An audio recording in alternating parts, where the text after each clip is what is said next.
everyone's favorite animated cat returns in Puss in Boots: The Last Wish, with a new adventure and an inspiring animation style. The sequel, directed by Joel Crawford and Jano Mercado from a script by Paul Fisher and Tommy Swerdlow, is superior and has more depth than its predecessor. This gives Puss in Boots, first introduced in Shrek 2, time to shine and assess its inner workings. But too many characters and a lack of courage prevent Puss from reaching his full potential in Boots: The Last Wish. Puss in Boots is at an impasse. After having lived many adventures and fought bravely in exciting battles, the cat is at the end of his 9 lives. He is also hunted by the big bad wolf in a twist on the classic story in which the character usually appears. Terrified of death, Puss joins forces with Old Flame Kitty Softpaws and Perro to find the last wish and claim his 9 lives. The only problem is, he must defeat Goldilocks and the 3 bears, Olivia Colman as Mama Bear, Ray Winston as Papa Bear and Samson Kao as Baby Bear, and the evil Jack Horner to reach him. First they do. Puss in Boots: The Last Wish has fits of humor, and when that happens the film can be a lot of fun. The animation style is also spectacular, one of the best of the year. The Last Wish changed its animation style from the first Puss in Boots was a good decision. The sequel's animation is clearly influenced by Spider-Man,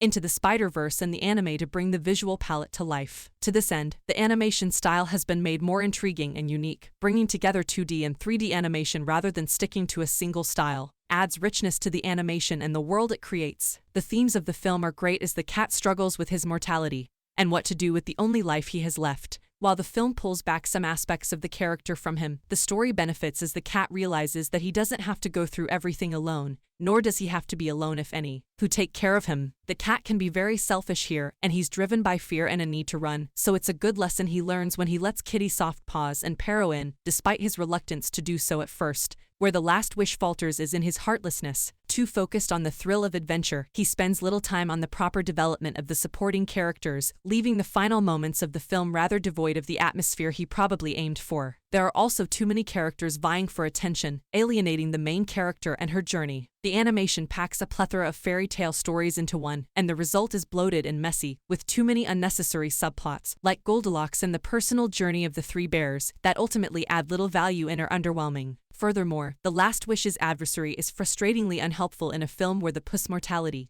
and a persistent and terrifying bounty hunter already serve that purpose. Puss in Boots: The Last Wish is sure to amuse younger audiences. The animation is beautiful, the script funny at times, and there's enough adventure to excite audiences. For adults, however, The Last Wish leaves a lot to be desired. With low-key supporting characters and a bloated story that's occasionally entertaining but not entirely heartwarming or memorable, the animated sequel could have been much more than average. Puss in Boots: The Last Wish hits theaters on December 21st. The film is 100 minutes long and is rated PG for action, violence, crude humor, speech, and some scary moments. Our rating: 2.5 out of 5. Thank you for watching. Please like and subscribe and support my channel.